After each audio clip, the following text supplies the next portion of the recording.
My dad looked me straight in the eyes, called me a burden, picked up my suitcase, and threw it onto the front lawn. Then he pointed toward the driveway and said, "Get out. Don't ever come back." Less than 12 hours later, I was standing inside a breathtaking $30 million Malibu mansion, holding a set of keys with my name on them.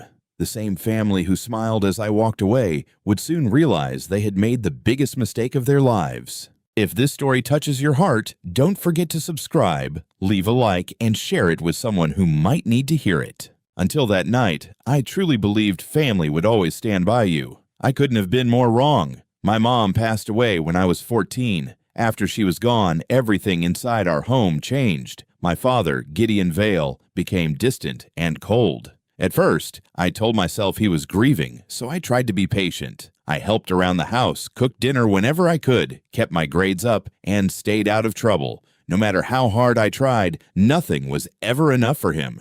Every problem somehow became my fault. If a bill arrived late, he blamed me. If he had a stressful day at work, he came home angry and took it out on me. It felt like he had decided I was the reason his life had fallen apart. The only person who still believed in me was my grandfather. He always reminded me that my worth wasn't measured by someone else's opinion. Whenever things got difficult, he encouraged me to keep moving forward. But 2 years after my mom died, I lost him too. After his funeral, I felt like I had no one left. The night everything fell apart started with a simple conversation. My father found out I had lost my part-time job because the business had closed. Before I could explain, he exploded with anger. He accused me of being lazy and said I had become nothing but a burden. Then he walked into my room, pulled my suitcase out of the closet, and threw my clothes inside without caring what got damaged. I stood there frozen, hoping he would calm down. Instead, he dragged the suitcase outside and dropped it onto the lawn.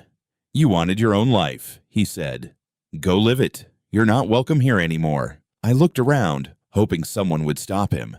My aunt stood quietly near the front door. My cousin avoided looking at me. Nobody spoke. Nobody defended me. They simply watched me leave. With nowhere else to go, I loaded my suitcase into my old car and drove until I found a grocery store parking lot. That night, I slept in the driver's seat. I cried until I had no tears left, believing I had lost my family, my home, and my future. Just after sunrise, a gentle knock on my car window woke me up. Outside stood two people dressed in business suits. One of them smiled politely and asked if I was the granddaughter of my late grandfather. When I nodded, he said words I never expected to hear. "We've been looking for you. Your grandfather left you an inheritance, and we're here to take you to your new home." I followed the two attorneys in my car along the Pacific Coast Highway. My hand shook on the steering wheel the whole drive. Part of me thought this had to be some kind of mistake. Nothing like this had ever happened to me before. About 40 minutes later, we stopped in front of a tall iron gate overlooking the ocean. One of the attorneys entered a security code, and the gate slowly opened. As I drove inside, I saw a beautiful white mansion sitting on a hill with wide glass windows facing the water. The garden was perfectly cared for, and the sound of the waves reached all the way to the front steps. I parked and stepped out, still unable to believe what I was seeing. The older attorney smiled. "Take your time," he said. "This property now belongs to you." I stared at him, waiting for someone to laugh and tell me it was all a misunderstanding. Instead, he handed me a folder filled with legal papers. Every document carried my grandfather's signature. My own name appeared as the legal owner of the house. Before giving me the keys, the younger attorney reached into her briefcase and pulled out a cream-colored envelope sealed with dark blue wax. "This was your grandfather's first instruction," she said quietly. "He asked us to give you this before anything else." My hands trembled as I carefully opened the envelope. Inside was a handwritten letter. The moment I saw my grandfather's familiar handwriting, my eyes filled with tears. He wrote that if I was reading the letter, then the day he had worried about had finally arrived. He said he never wanted this moment to happen, but deep inside, he always believed my father would one day choose anger over love. He didn't write those words with hate. Instead, he sounded heartbroken. He told me not to let bitterness control my heart. There were many things I still didn't know, and judging anyone too quickly would only make the pain heavier. Then he wrote something that made me stop breathing for a second. He said the mansion was never the real inheritance. It was only the beginning. He explained that every answer I had searched for since my mother's death was waiting for me, but I had to be patient.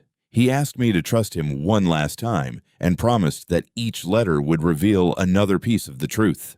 By the end, I would understand why he had made every decision he did. I folded the letter carefully and held it against my chest. For the first time in years, I felt like someone had truly seen my pain. The attorneys gave me a few minutes alone before showing me through the house. Every room was fully furnished, yet nothing felt cold or unfamiliar. It was as if my grandfather had prepared a safe place where I could finally breathe. Before leaving, the older attorney stopped at the front door. "There are more letters," he said. "Your grandfather left very specific instructions about when each one should be opened. We'll guide you through everything." As the front door closed behind them, I stood alone in the silent mansion, holding the first letter in my hands. For the first time, I realized my grandfather had been protecting me long before I even knew I needed protection. Where are you watching from tonight? Let us know in the comments below.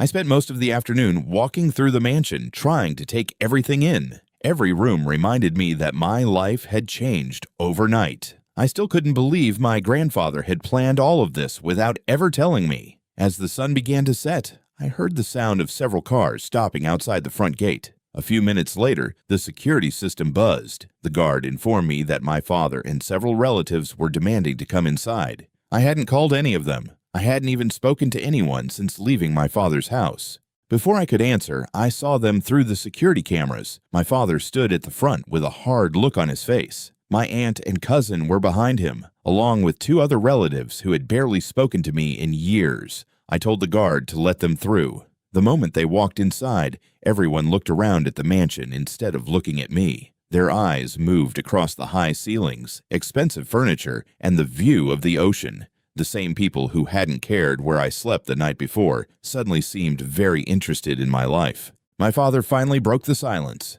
"Explain this," he demanded. "How did you get all of this?" I calmly told him the truth. Grandpa left it to me. He laughed as if I had insulted him.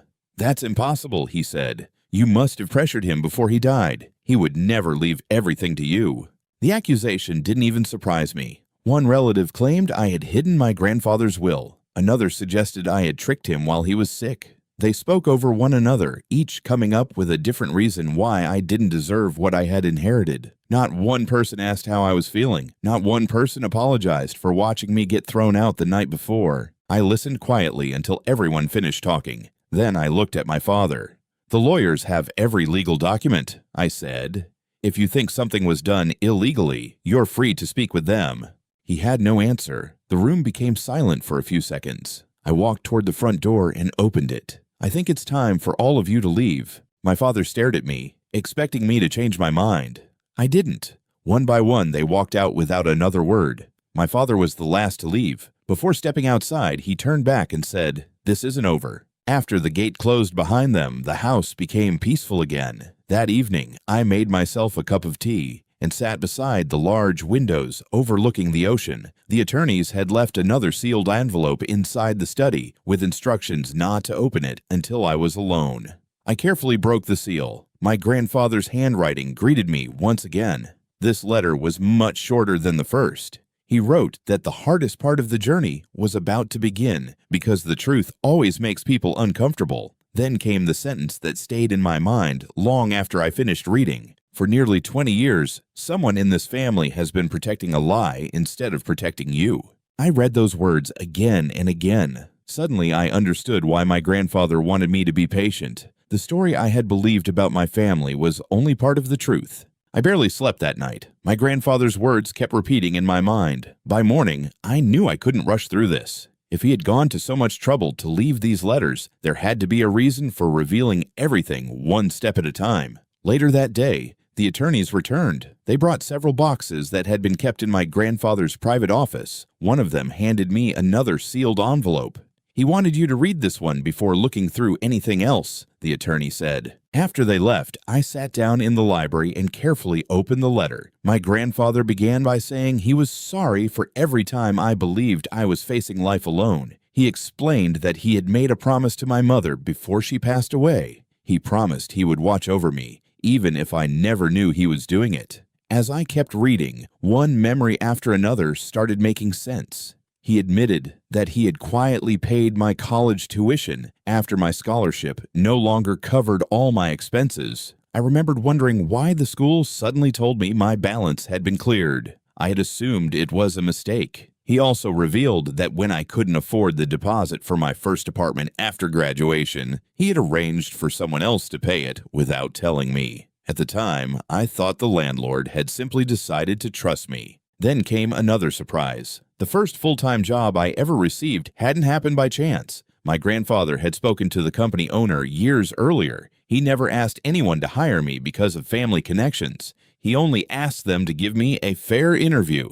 Everything after that had been earned through my own work. I sat quietly trying to take it all in. For years, my father had told me I would never succeed without him. Yet, every important step in my life had been protected by the one person who never expected anything in return. The letter became more personal near the end. My grandfather wrote that every time my father called me a failure, he felt his heart break. He wanted to step in many times, but he believed I needed the chance to build confidence through my own achievements instead of depending on someone else's money. He said, "Real strength comes from overcoming hardship, not avoiding it." When I folded the letter, I noticed a small note tucked inside. It listed several dates from my childhood. At first, they looked ordinary, but then I recognized them. They were the days when strange things had happened. The summer camp I suddenly couldn't attend. The music lessons that ended without explanation. The family vacation where I had been left behind because my father claimed we couldn't afford another ticket. My grandfather had circled every date in red ink. Someone wanted me to look deeper. Those moments were not random memories. They were connected. I placed the note beside the other letters and made a decision. I wasn't ready to face my father again. Not until I uncovered every piece of the truth my grandfather had spent years protecting. The next morning, I carried the boxes from my grandfather's office into the study. They were filled with neatly labeled folders, old notebooks, bank papers, and personal records. Everything had been organized with care, almost as if he knew someone would need to understand it one day. I started with the oldest files. Most of them contained normal family paperwork, but one folder had my name written across the front. My heartbeat sped up as I opened it. Inside were copies of bank statements, legal agreements, and handwritten notes. At first, I didn't understand what I was looking at. Then, I noticed several payments that had been transferred into an account created for me when I was a child. The account was supposed to help pay for my education, my first home, and anything I needed when I became an adult. But the balance kept dropping over the years. Page after page showed money being withdrawn. Each withdrawal had the same authorized signature, my father's. I stared at the papers, hoping I had misunderstood something. I checked the dates again. The money disappeared little by little over many years. It wasn't one mistake. It was a pattern. My grandfather had written small notes beside several transactions. Not approved. Asked him to replace the funds. No response. Those short sentences hit me harder than I expected. I reached for another sealed envelope lying beneath the folder. This was the fourth letter. My grandfather wrote that he had prayed I would never need to read it. He said he wanted to believe my father would correct his mistakes before it was too late. Sadly, that day never came. He explained that every document I had found was real. For years, he quietly collected copies because he feared important records might disappear after his death. He wasn't trying to destroy his own son. He was trying to protect his granddaughter. His words were calm, without anger or blame. He wrote that people often reveal who they truly are through small choices repeated over many years. One selfish decision becomes another until it feels normal. By the time the damage is impossible to hide, everyone believes it happened suddenly. That sentence stayed with me. My father hadn't thrown me out because of one argument. The argument had simply been the final excuse. The rejection I felt that night had started years earlier, one decision at a time. I leaned back in my chair and closed my eyes. So many painful memories suddenly looked different. Every broken promise, every lost opportunity, every time I was told I wasn't good enough. It wasn't because I lacked ability. Someone had been making sure I stayed dependent while pretending it was for my own good. For the first time, I stopped asking myself what I had done wrong. Instead, I began asking why my father had spent so many years hiding the truth. I carefully returned every document to the folder. These papers weren't just old financial records anymore. They were proof that my grandfather hadn't left me a mansion because he felt sorry for me. He left it because he knew one day I would need a safe place after discovering just how deep the betrayal really went. May your family be blessed with health, peace, and prosperity. I couldn't bring myself to open the next letter right away. Everything I had learned so far had changed the way I looked at my childhood. I needed time to accept it before I was ready for another truth. That evening, I carried the sealed envelope onto the back patio. The sun was beginning to set over the ocean, and the sound of the waves made the silence feel less heavy. I broke the seal and unfolded the pages. My grandfather began by saying that this would be the hardest letter for me to read. He wrote that my mother loved me more deeply than words could ever describe. Even during the final weeks of her illness, she never stopped thinking about my future. While everyone else focused on her health, she was quietly making plans to protect me. She met with lawyers. She wrote personal instructions. She organized important papers. She even made a list of dreams she hoped I would one day achieve. My hands tightened around the letter. I had spent years believing she left this world before she had the chance to think about me. I was wrong. My grandfather explained that a few days before she passed away, she asked to speak with him alone. She told him she was worried, not because she was dying, but because she was afraid of what would happen to me after she was gone. She said my father had already started making decisions that frightened her. He had become controlling, impatient, and unwilling to listen whenever they disagreed about raising me. She feared that without someone watching over me, I would grow up believing I wasn't good enough. So, she asked my grandfather for one promise. Please, don't let my daughter face life alone. Those were the exact words she had spoken. As I read them, tears rolled down my face. He told her he would always protect me, even if he had to do it quietly. That promise became the reason behind everything he had done over the years. He also explained that my mother had prepared savings, letters, and legal instructions meant for my future. She wanted those resources used for my education, my first home, and the beginning of my adult life.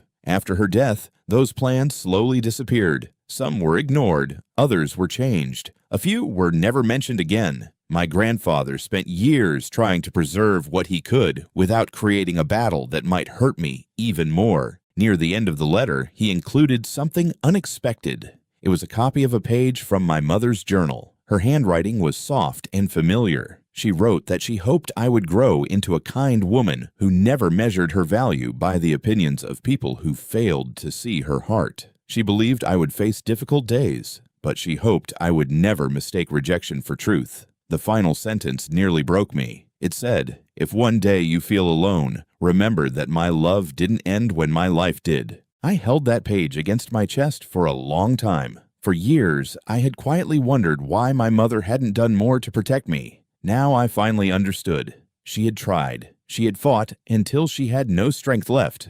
The people who were supposed to honor her wishes had chosen a different path. That night, I stopped feeling abandoned by my mother. Instead, I felt closer to her than I had since the day I lost her, and for the first time in many years, the emptiness I had carried inside my heart began to fade.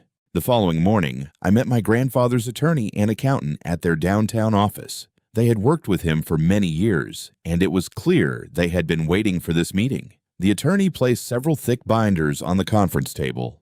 "Your grandfather wanted you to see these only after reading the first 5 letters," he said. I nodded, already knowing nothing inside would be easy to hear.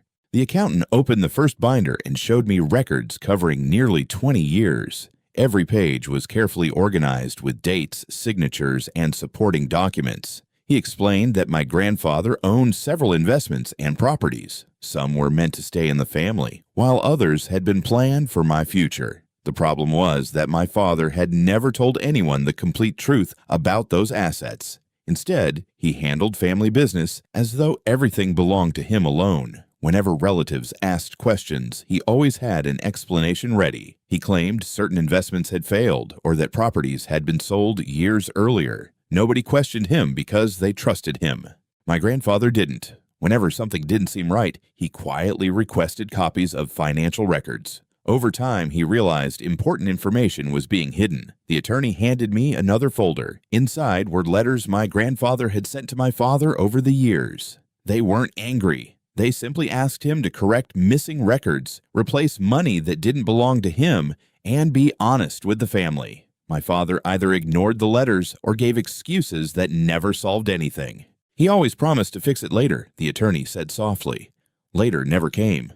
Then he showed me the document that mattered most. Several years before my grandfather passed away, he had completely updated his estate plan. He knew there might be arguments after his death. He knew some people would challenge his decisions. So, he built strong legal protections around everything he wanted me to receive. Every property, every account, and every instruction had been reviewed more than once. Independent witnesses had signed every important document. There was no legal way for anyone to change his wishes. My grandfather had thought of everything.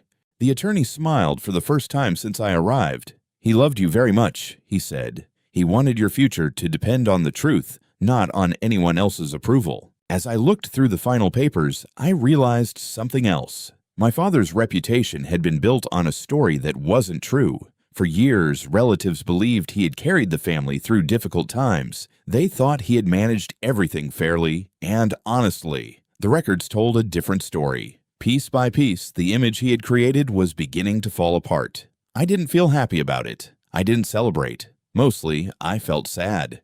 The man who had spent years trying to convince me I was the family disappointment had been hiding his own mistakes all along. When I left the office that afternoon, I carried only one folder with me. It contained enough proof to answer every question I still had. For the first time, I knew I wasn't fighting rumors anymore. I was standing on the truth.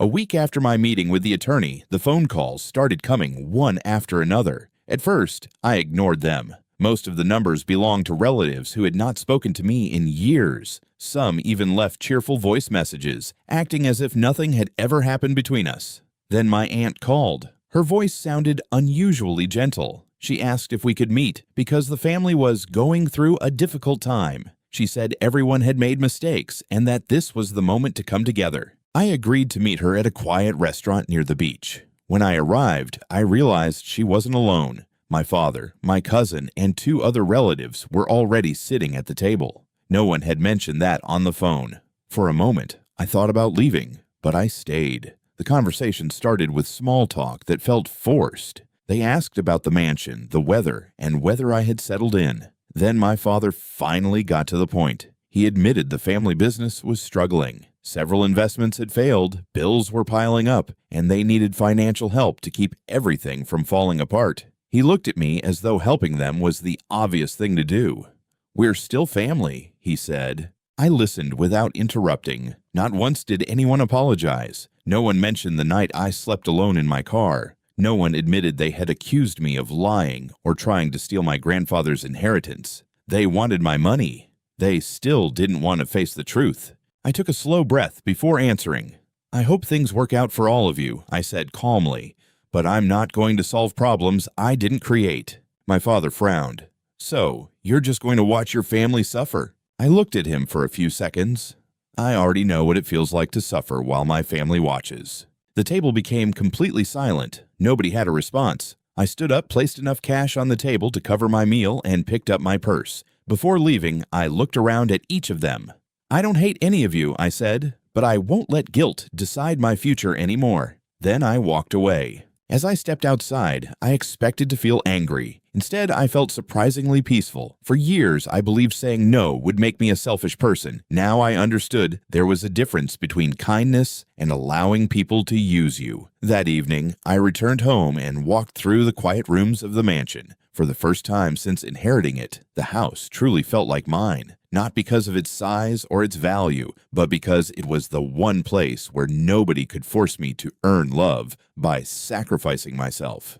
I stood on the balcony as the sun disappeared into the ocean. My grandfather had given me far more than a beautiful home. He had given me the freedom to make my own choices without fear, and that freedom was worth more than anything money could ever buy. A few days passed before I felt ready to open the final envelope. I had kept it inside the drawer beside my bed, untouched. Somehow, I knew that once I read those last words, there would be no more answers waiting for me. This would be the end of the journey my grandfather had prepared. That evening, I made a cup of tea and sat in the living room facing the ocean. The house was quiet. The only sound was the waves rolling onto the shore. I opened the envelope carefully.